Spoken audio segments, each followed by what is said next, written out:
broadcast network, AFTERBUZZ TV. Over 20 million weekly downloads in over 150 countries, and your number one source for after-show entertainment.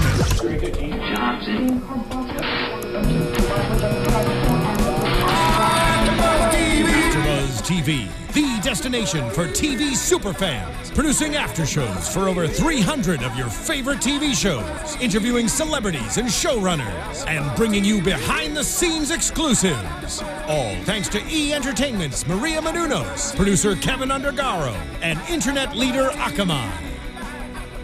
Now, let the buzz begin! Yeah, let's just enjoy it for one last time.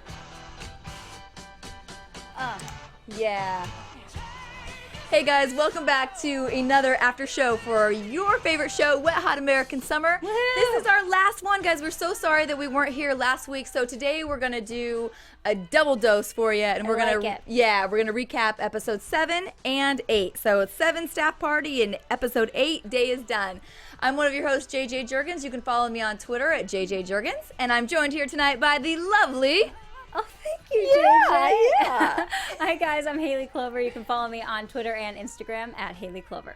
All right, well, we're pretty sad because we're wrapping up this hot American summer on the first day of fall today, but I guess it's fitting. Camp has to end sometime, right? It really is appropriate. It's appropriate. Yeah, it's always bittersweet, you know, when the show ends, and then you have to wait and see if they're picked up for another season, which I hope we are. We can finally make predictions, though, today. That's a good thing. But, yeah, I'm hoping that they are going to be picked up, and we can see some cameos from some other, fun celebrities. Yeah, me too. We did get, if you guys watched the Emmys this weekend, we had a little teaser from Amy Poehler, who put it out there that she would definitely be in for a season 2. Yeah. So hopefully that's in the works back there. Right. And I was telling JJ before the show that there's a great documentary on Netflix that shows you about how they made the movie Wet Hot American Summer. And they all got so close because they actually stayed at this camp. It's like they went to camp and then they happened to film a movie. And, just seeing how good of friends they were by the end of it, I have a feeling that if they called each other up and were like, hey, we have to do a second season, they'd be like, all right, we're in. And what a great way to do it, too. I mean, to really, because, you get thrown back in camp. It just brings up all those memories and you feel like a kid again. So I think that was a genius move on their part, too, to really probably get those actors acting like they would at camp. Right. You know? It was almost like they didn't even need to do the research because they could just, be in the environment and, just have fun. Just do what they're doing at camp. Yeah. And then they just film it and then we got this magic. Gold. It's gold. Speaking of doing what they're doing at camp, so in these 2 episodes, we had a lot of doing it. So or lack thereof. Yeah, or lack thereof, or really quick doing it. So, right. Let's talk about Neil and Victor here for a little bit. Okay. So Victor's this big playboy, and so we think that he's crushing it with the ladies. So this episode, it's revealed that he's the virgin. He's a bit of a liar, Victor. He sure is. Let's talk a little bit about when he goes to buy the condoms at the store. I think that was one of our... Yeah, really funny. Well, and it's funny, too, that the choreographer is the one picking him up because she's clearly supposed to be, years older, right? Rhonda, yeah. And she's, experienced, and she's telling him that she'll, take care of him. Like, don't worry about it. She'll teach him what to do. But she's the one that's like, you need to go get condoms. Yeah. And so he goes in and he's really embarrassed that he has to buy these. So he's kind of like, well, I'll take one of those keychains and one of those combs and and I'm gonna need one of those. And he just keeps naming stuff so he doesn't have to actually ask for the condoms. But the funny twist was that when he asked for the condoms and then he's people realized he was buying a keychain, they were like, you pervert. That lady was great. Her face, so disgusted. And the fact that he has to suffer through the guy putting it out there on the intercom, right. Price check. Right. And that's a, typical Wet Hot American Summer where you didn't expect that twist. Like maybe you thought they were just going to be grossed out because he was buying condoms. But no, it was just the most innocent thing he was buying in the group that they just freaked out on. And had he just come clean because, well, I mean, maybe not. But I think she was more worried about getting diseases and things from him. And had he just come clean that he was a virgin, I mean, she might have been fine with the pull-out method. Who knows? He would have saved all that in embarrassment. You say raw dog it? Nice. Yeah. Super classy. You're welcome. That's what this show's all about. Right? Yeah. They're not classy at all. No. Well, yeah, and it's like completely obvious that he's such a virgin because he has no idea how to put a condom on. And it just keeps snapping and breaking, and he's like going through an entire pack just to try to get one to work. And she finally is like, she was sweet in that she's like, this isn't that moment though, you know, like I like that she just didn't like rob him of his virginity, you know, like so she was like, eventually this is gonna be good and it's gonna be perfect, but just now is just not that time. Yeah. Then on the other hand, we have Neil, who he's so excited because his girlfriend Sherry's coming to camp. Sherry, what a good name for her part two. I mean, like. She's such a Sherry. Yeah, she was. I like when she tried to say the nasty words. Oh man! And I didn't write down what she said, which I should have, but it was funny. Yes, they were so funny. Just so innocent, but she thought it was like crazy of them. Yeah. But poor Sherry gets shamed when they all play. Yep. We don't have an engineer today, so I guess I was the last one. So yeah. Pig. You gonna do that? It's so funny too because it's like such a stupid, like if that happened at camp, I could see people I'd be like, oh man, shut up, like this is so stupid. And she was just like, she doesn't know any of them. And when he saw everyone, you know, starting to do that game or whatever, he was like, no, because am I gonna get called a pig? And then he was like, nope. Yeah. I'm sorry, Sherry. He's so sweet too. Like you feel for him. He just, you know, really cares for her and just wants to be a good guy. But yeah, he wasn't gonna go through it either. But hilarious. But he runs after her and, you know, gets her back, and so then they do end up having sex. Probably one of my favorite sex scenes too, because are you gonna stick it? Are you gonna stick it? Of all time. Stick it. Of all time. Any movie ever. It's the hottest. I think they stick it in once, boom, done. That was amazing. I think they definitely win the record for the quickest quickie of all time. Even in real life. I think maybe. I think even the kids in the last episode that were messing around under the sheets had more longer than those two. Right? Yeah. I think you're absolutely right. But yeah, that was just really funny. They made it such a big deal, and he literally stuck it in and got out. And they were both like, "Oh my God, like that's amazing." Like just awesome. So funny. Well, and you know, it's like I pretty much say this every week. You forget that they're so young in this show because they're clearly so old in real life. And so, you know, they're 16, some of them are probably maybe younger. Mm-hmm.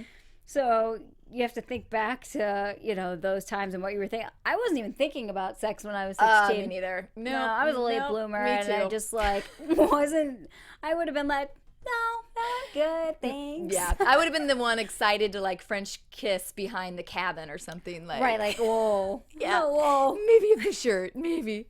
Yeah, exactly. Yeah, but like whoa, not even that. Yeah, but so you know when you're that young, and some of it's still like you don't actually know what's going on or like what you're supposed to do. Yeah. Like how it works, which is probably when you know you're too young to be having sex. Exactly. But that's what makes it so funny. Mm-hmm. People can probably relate. I don't know. It depends on the audience. Our audience is a little older, so it's funny because you can look back on those experiences, whereas some of the younger kids, haven't experienced it yet, and they're probably thinking, "Oh, that looks ridiculous. I hope that doesn't happen to me." Or this younger generation, to me, seems a lot faster than we were in my. So they're probably already like, "Oh, God, he stuck it in once." Right? It's so true. All those girls in like their crop tops. Yeah. How much do we sound like our parents right now, though? When we're like, that's sad. Well, back in my day, like we're 10 those years people right ago. Now. Yep. No, it's so true though. Like kids are so fast now. Like it's insane. Like, put the iPad down, go outside and play. Yeah, exactly. Yeah. All right. Get hit with a hockey puck in the street or just whatever. What normal kids used to do. Go ask your friends' parents if they can come out and play. Right? Yeah. Oh man. Well, something else that's exciting and that you can do, now that maybe you're not thinking about sex, you need to stay inside and just do your own thing. is ABC's highly anticipated drama Quantico. I don't know if you saw the trailer for that. It's it's where the FBI trains their top recruits, and over like 100,000 people apply, and they only choose 1,200 to get in. And it's the smartest and strongest and the people that have the best skills. And like we said, they're also extremely attractive. Yes, the hottest group of cadets I think you've ever seen. Extremely hot. So if not for anything else, you watch the show because of that. But everything changes in the show when there's a massive terrorist attack that strikes America, and they discover that it's one of the FBI agents. It's an inside job. So they have to figure out who this, terrorist is. And Priyana Chopra, hope I'm saying that right, she's starring in this new show in the fall. So don't miss it. It starts Sunday, September 27th, coming right up at 10 o'clock. And this show, AFTERBUZZ, how we keep these things free, is from our sponsors. So this week it's Quantico. So we would love it if you guys could go and watch. Check them out. Yeah, should be good. Awesome. Now that this show's over, you have no excuse. Exactly. Find it. That'll be your new favorite one. Yeah. All right, well, let's go. We had a little more action to talk about. I guess we have a big theme in these last two episodes. But Cooper, we've seen him struggling all season long for Donna, and she just kind of used him. But we finally see a really awkward threesome with these guys. Literally the most awkward scene in all of this season was that. And I was sitting, when I was watching it, I actually did feel quite awkward. I was like, I want this to end. For Coop's sake in general, I just felt so bad for him. I did too. I felt like he's been wearing all the ridiculous clothes. He's been like a little puppy dog for her all season long. And I just thought, okay, yeah. So I was really glad to see him stand up to her and just say enough is enough. Me too. Yay. I'm like, what a freak is she? Yeah. I think she's just she's one of, she's such a free spirit, and she's just, whatever someone tells her, she's just going to try it. She's just willing to try everything. But she, she puts him in a lot of awkward positions. Yeah. And you're wrong. How do we keep saying this? Well, it's so funny because, for some of you that maybe are just tuning in with us in some of these later weeks of our recaps, David Wayans is the director, and he's playing this part, and it's so funny that he can just jump into this role and have this funny little, part that really does just make such a big impact from his just stupid experiences that he shares with all of the campers or all of the counselors. But yeah, he's so funny, and it's really cool to see him have such a specific vision for the show, and then he just jumps in and joins because it's probably so much fun. Yeah, exactly. I thought about that too when I was watching. I'm like, what a great thing to be able to have your baby, this creation, but then also be part of it in that sense. Right. Yeah, and he's hilarious every time he does show up and do something. He says that the most accent ridiculous. is just ridiculous. Yeah. Where do you think he's from? I don't know. Because it's clearly not an accent of anywhere. Oh my God. He's a man of the world. He is. Yes, he's traveled everywhere. Yeah. Well, we also... Have you ever been in an awkward situation like that? An awkward threesome? Yeah. I have not been in an awkward threesome yet. Or not even necessarily a sex threesome. That's a good question. But just an awkward situation, even with a couple other people, and you're just this is the most awkward situation I've ever been in my entire life. You start, and I'll have to think. Do you have God, one? I don't know if I have one. It's always awkward to me when I'm when I'm the third wheel with my friend and a boyfriend or whatever, and then they start fighting. It's I always think that's awkward, but nowhere near that situation. Yeah. No, I haven't. Yeah, I don't know. I can't think of one right now. I'll probably think of one when I leave here tonight. But you just tweet me and let me know. Okay. All right. Well, let's go with it. We had some high drama in these episodes too, because finally Beth is coming back. They've had the whole. They won the court case, and she's headed back to save the camp because they killed. Yeah, because Johnny Pisspot got murdered. Yeah, it was high drama. So so she comes back, and we find out now that the Falcon and Jean are actually on the same team, which is a little bit of a twist there. Yeah, did you like that twist? I did like it. I did. Yeah, I did. I really liked how they wrote that, actually. I thought that was really funny, because I thought it was really funny when Beth then you know, turned to John Hamm and was like, well, then why did you murder all of our best friends? And like she was like, okay, but this doesn't make sense. Yeah. And he was like, well, I had to, you know, I just had to get here. Like, I had to do what I had to do. And even Gene was like, he had to. It was just one of those funny little, like, yeah, oh, yeah. Why did he have to kill everyone? I agree. It added to the ridiculousness of his character because, I mean, just the things like he did blowing up the entire, you know, convenience store. Like, it's just something that he does. So it makes sense that, yeah, he would shoot everybody, kill them all, even though he didn't have to, and that they were their friends. Right. But he did like the switcheroo on the can, so Mitch was saved and still alive. So I didn't see that coming either. So thank God. Yes. Mitch. He's just a can. Yeah. A helpless can. But it ignited this huge, I mean, so, well, I guess let's backtrack a little bit because we have going on at the camp is we see Andy and Katie, and Andy's mad because he's mad at Katie, and then she's like, no, we're not mad. Oh, we're not mad? Then it's all over. You know, then they kiss. And then they're just making out all night. Which Blake sees and is just fuming. So that sparks this big war between the two camps. Right. Yeah, I would be mad too. But Blake is a total douche lord. Yes, he is. So, you know, he had it coming to him. I was really hoping that he and Kristen Wiig's character then just got together because I just wanted to see more of her. Yeah. I'm hoping that if there is a sequel, somehow they bring her back as another random part because I'm obsessed. Totally agree. I thought when he went trucking back into the dance, like that's what he was just going to grab her and then we're going to see a really good reaction out of her. So yeah, I'm with you. I was a little bummed about that too. Right. So I was wishing for that, but no, how they wrote it was still fun. Yeah. I haven't really been mad at any scenario.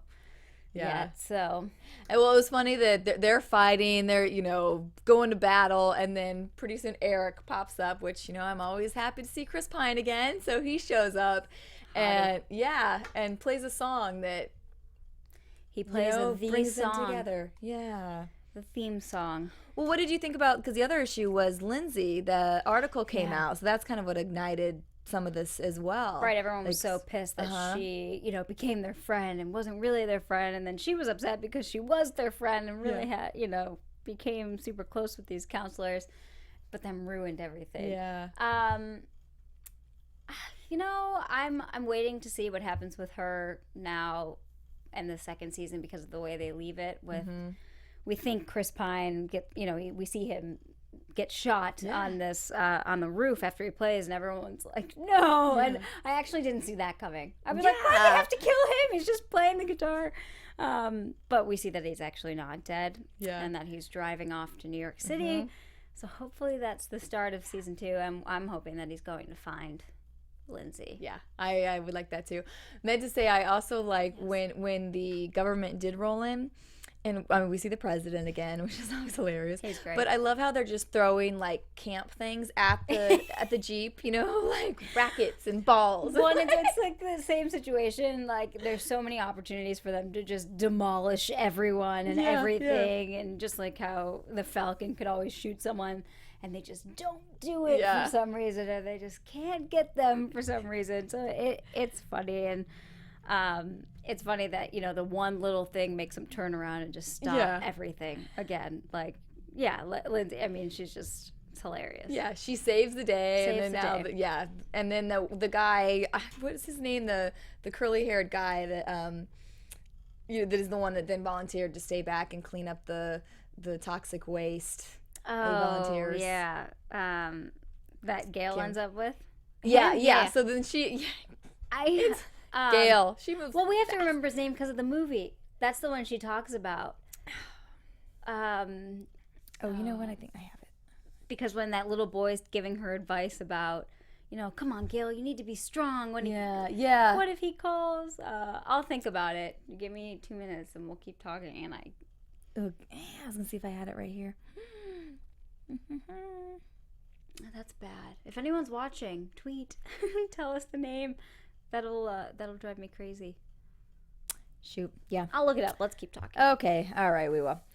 Because I'll find it. Ron. Ron. Sorry, guys. Thank you. That's what happens when we take 2 weeks off, I tell you. Yeah, right. Yeah. So Ron, and he and Gail hit it off. Yeah. Instantly. That one, she just does not take her time, does she? She's engaged. But no, they're taking it slowly now because she's just engaged. They're not getting married right away. Well, right. So yes, that's taking it slow. You're right. Nancy was so nice though. The nurse again, like offering up her diaphragm for her should she need it. She's such a nice lady. It's so sanitary. It's just like, why not? I know she just like rips it out, like. And I love that, like, that's what the diaphragm looks like. Like, clearly now, the diaphragm is like smaller and little, and this is like a big rubber bowl. I could use it as a snack bowl. I mean, it's just gigantic. And she just. So next season, when we come back for season 2, we are gonna have diaphragms and snack bowls, and then what was the other gadget? Vaginals. I know. I never brought that in. I'm sorry. I'm such a liar. We'll have vaginal popcorn bowls. It'll be amazing. That'll be great. We can use them as beer funnels. All right. I like this. We gotta have season 2 now, for sure. Yeah, just so we can use a vaginal. Is there anything on these last 2 episodes that we missed that you want to talk about before we? I mean, did you like how it ended? I did. I just thought I thought it was a great season. I thought it was a lot of fun. It lived up to your expectations. It did. Yeah. I think I could even go back and watch it all again and, just find different things over and over, new things to laugh at and to just, that I probably missed the first time through. And and now I want to go back and watch the movie again too. And I'm definitely going to check out the documentary you were talking about. Watch it because it's really fun, and it's fun to just see them, before they're super famous, because they kind of talk that way too about how this is, just kind of like a fun project, and they were so excited that somebody asked them to be on the movie, and like you look at them now and they're like, people are writing parts for them, and it's just like they ask and they're in it. So yeah, it was a cool documentary. Yeah, very cool. And I was happy with the season too. I don't know I didn't actually know what to expect when they said they were making this into a series. I didn't really know how they'd play it. I was really happy with how they wrote every part, how they came up with why that character is that character. And to be honest, I think my favorite character, like their story and how they played, was the can. No joke. I think it was, because I loved the talking can in the movie. And just how Gene talks to him and all that kind of stuff. And I thought that was just so funny. Yeah. And I love Gene Jenkinson. Yeah. He might be my favorite after the can. I love him. Gene Jenkinson. Yes. Yeah. Lots of, I like him too. Jamie Jurgens. Mm-hmm. And JJ and, so many J's. Love it. Yeah, so I was pleased, and I hope that there is a second season. Me too. All right, so if there's a second season, are we going to try to do, I don't know. Let's do some kind of predictions. Yeah. So it's got to be, we haven't got to do this all season. And this is a new studio. I didn't know what it would look like. Love it. Still fun. It's got to be day 2, right? Mm-hmm. Maybe, or I guess maybe not. Yeah. I would think, is it day 2 and they have the whole same cast? Or is it like summer to day 1, totally different people besides the counselors? Or are they not at camp anymore? I think we're still at camp. Because we see, what's-his-face going to New York. We see Chris Pine off to New York. So maybe half of it's his adventures in the city. We're really bad. Yeah, I know we're bad. I feel like, I don't know, I feel like it's got to be at camp. I don't know. I'm going to go with camp and new characters. A bunch of new campers. Yeah, I think it's going to be new characters. I think you have to with this kind of show. That's what makes it fun, is it's just like a bunch of random people in this cast that makes it awesome. So yeah, I think it's new campers, because those kids' storylines will fizzle out. They're kind of done. They need new people. Same counselors, but with the added, maybe like 4 new people. I was saying to, JJ earlier, I'm hoping to see Steve Carell. I think he'd be really funny, and they could make him look really hysterical. Yeah, that was a good one you came up with. Yeah. So, Steve Carell, Wet Hot American Summer 2. Let's do it. Yes, let's do it. All right. Well, I guess if that's it, we're going to call this a wrap on this one. So thank you guys so much for hanging with us and watching all season long. We hope that we'll be back next season to do this again. Yeah. So in the meantime, tweet us anything. If you hear anything, any stories to keep us entertained while we're like going through withdrawals, let us know. Vaginal. Yeah, pictures of you with the vaginal, send them to our way. All right, where can everybody follow you at? You can find me on Twitter and Instagram at Haley Clover. And you can find me last time on Twitter at JJ Jurgens, Instagram at JurgensJJ, and at my blog at tomgirl.tv. Thank you guys so much.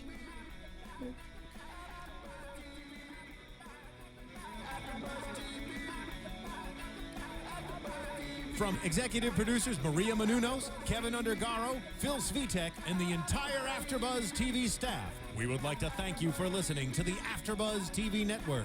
To watch or listen to other after shows and post comments or questions, be sure to visit AfterBuzzTV.com. I'm Sir Richard Wentworth, and this has been a presentation of AfterBuzz TV. Buzz you later. The views expressed herein are those of the hosts only and do not necessarily reflect the views of AfterBuzz TV or its owners or principals.